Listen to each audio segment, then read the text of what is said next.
Alice never thought there was anything wrong with letting her baby Jack sleep with the foal, who is much bigger than her. But that couldn't be further from the truth. This went on for weeks, but Alice was completely unaware of the reality. Only 3 years later, Alice was faced with the harsh reality.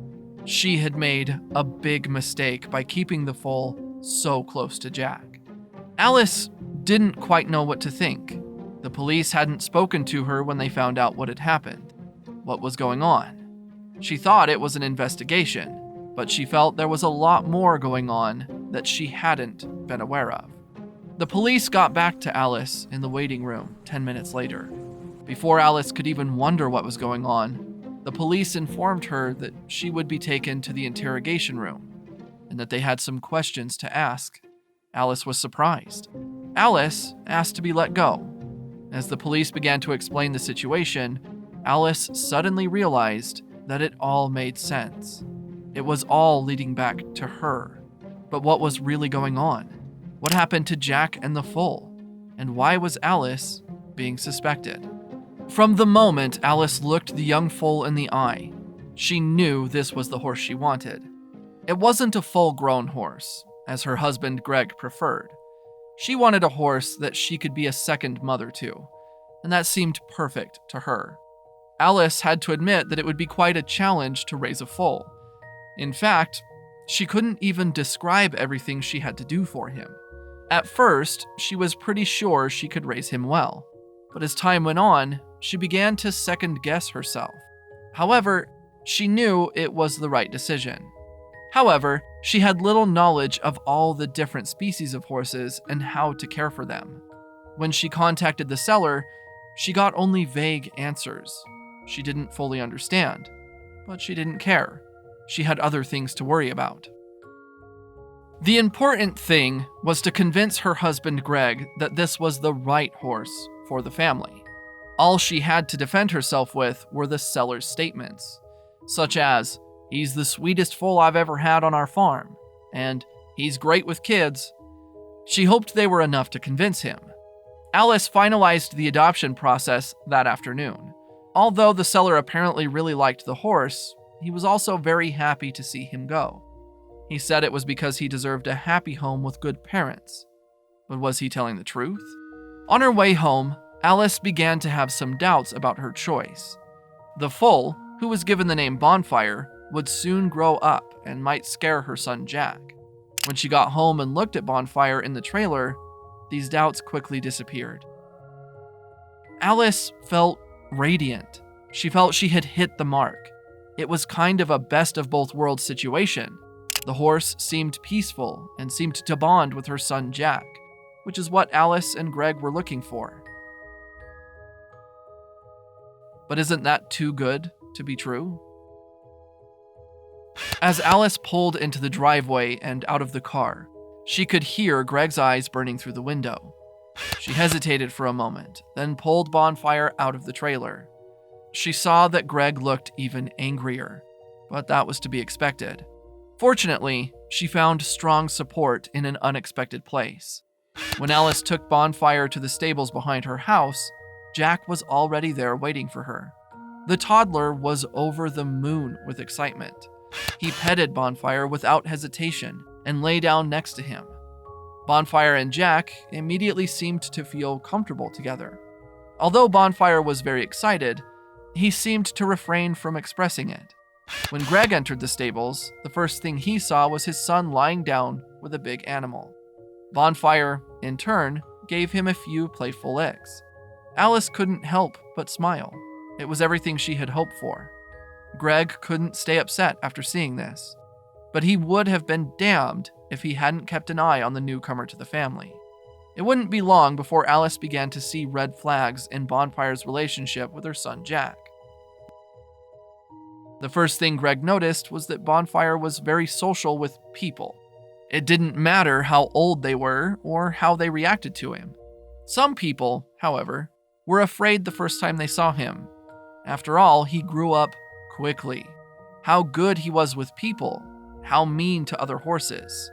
When Jack was in the stables, Bonfire was defensive against the other horses. Sometimes he even became aggressive. He didn't attack the other horses, but he still showed his teeth and always watched them.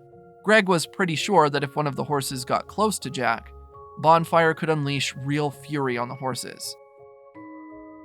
In the short time the horse lived with the family, Angelo almost experienced this situation. The bond between Jack and Bonfire seemed special. They were always together, and Bonfire never let Jack out of his sight. It even got to the point where Jack decided to sleep in the stables with Bonfire. A beautiful sight to see, but Greg was sure that it wasn't a good idea.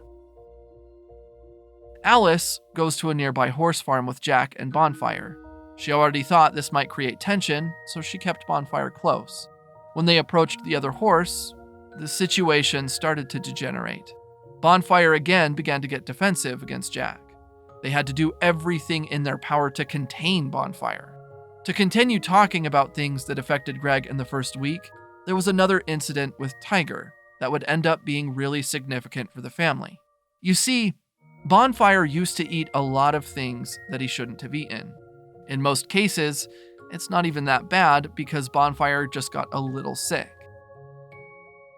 Usually, it would pass after a few days, when he would feel like new again. But one day, almost 3 years after Bonfire's arrival, his health suddenly started to plummet. The family had no idea what he had eaten. What they knew right away was that this problem would not go away. For this reason, Alice didn't hesitate to call the vet urgently. After having the horse for 3 years, the family had become incredibly attached to the animal, even Greg. He had become an important part of the family that they could not lose. But this would turn out to be a real possibility, and not necessarily because of the mysterious illness. The visit to the vet would be an event Alice would never forget. Bonfire's condition had begun to deteriorate. Seeing Bonfire's poor condition, Alice decided to send Jack back to the house and handle the situation on her own. At first, the veterinarian wasn't sure what to do. He had a busy schedule that day and was unable to help Bonfire at that time. There was only one decision the vet could make: send Bonfire to the nearest horse care center 2 towns away. This made Alice incredibly nervous. Less than an hour later, the service center arrived with a trailer to move Bonfire home. Tears began to roll down Alice's eyes, but she knew it was the only right thing to do. Greg told Alice that Jack was so sad he locked himself in his room. It was sad to see Bonfire go, but it wasn't the worst thing either. Jack didn't respond to his parents all night. They shouted from the bottom of the stairs, but to no avail. Alice and Greg decided to leave him alone for a while, so he could find peace. This turned out to be a big mistake. The next morning, Alice went to wake Jack up for school. Usually, a knock on the door was enough, but today, it didn't seem to work. 15 minutes had passed, and Jack still hadn't come out of his room. When Alice went to open the door, she got the shock of her life. Jack was nowhere to be seen. His bed was empty, and there was no sign of her son. In her panic, she asked Greg to look for him with her, but he was nowhere to be found. They searched everywhere, in and around the house, but it was clear that the boy was not there. After a few minutes, Alice pulled herself together and asked Greg what they should do. Greg immediately picked up the phone to call the police, but the police told him that they could only record the disappearance of a person after 24 hours. Greg was indignant and told the police that it was crazy, but there was nothing he could do. Greg got in the car and started driving around the neighborhood, hoping to find his son. He drove for hours and hours, but there was no sign of Jack. That night, Greg and Alice were completely devastated. They couldn't imagine what could have happened. Where could their son be? How could he disappear into thin air? It turned their world upside down. The next day, Greg immediately went to the police station to report his son missing. He was still upset that it could only be done after 1 day. It seemed to him that he had lost a day. However, after much paperwork, the entire police force took care of the matter. In the city where they lived, nothing special usually happened. Mostly only minor crimes were committed. Something as big as the disappearance of a child was out of the ordinary. And to make sure they found him soon, they sent a lot of people. The police began questioning many individuals to start the investigation. On the news and in the local newspapers, pictures of Jack were shown with the message to call the police station if anyone should see him. However, days passed and no new leads came in. That is, until the police suddenly showed up at Alice and Greg's house. While investigating the case, the police stumbled upon some disturbing facts about Alice's past. This was enough to consider her the prime suspect. Alice had a difficult past filled with petty misdemeanors.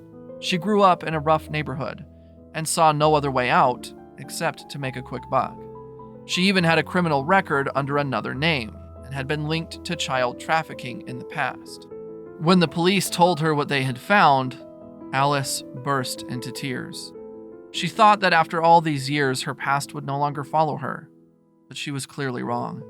At that very moment, Alice broke down in tears when she heard that they suspected that she had made her son disappear. It was true that Alice's past was not positive, and that she had done many things she would not have done, but at that moment, she felt she had no choice. Besides, she would never have thought of doing anything to her son, her own flesh and blood. However, although Alice claimed to be uninvolved in the matter, the police did not believe her. At the time, the police did not have many leads and had to follow the only information they had, namely Alice. Days passed and Alice remained in custody at the police station. Meanwhile, Greg fell into a state of despair. First, his son had disappeared, then he learned that his wife was suspected. Greg didn't know what to think, but soon he would have all the answers he needed. Greg knew about Alice's difficult past, and also about her different identity that she was desperately trying to hide.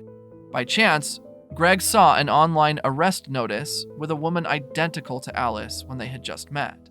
Greg immediately asked her what she had been hiding. At that moment, Alice knows she can no longer hide her past from Greg.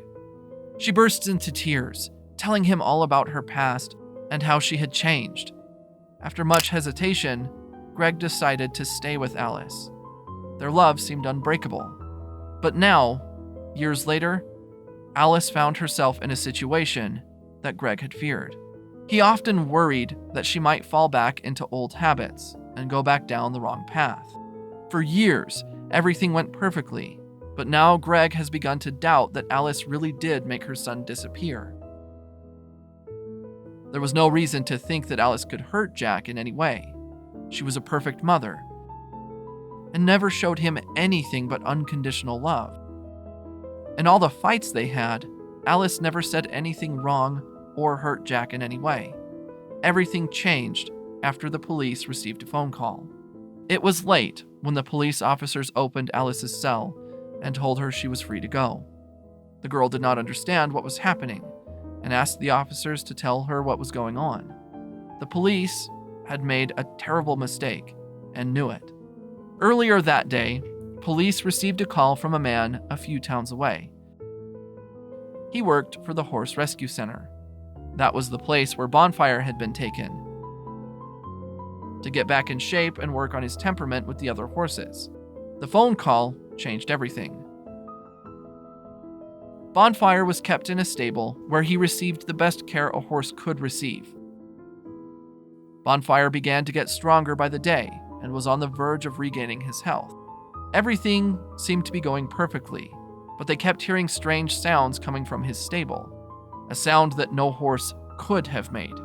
After a few days of hearing the same sound, they decided to take a look at the stables to see what could be causing it.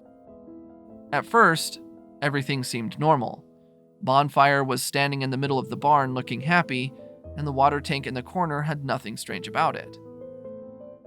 But when they removed the hay bales, they were surprised beyond all expectations. Behind the hay bales was a boy, hiding. That boy turned out to be Jack.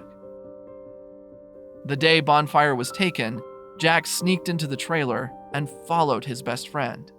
He couldn't leave him alone and had to be with him.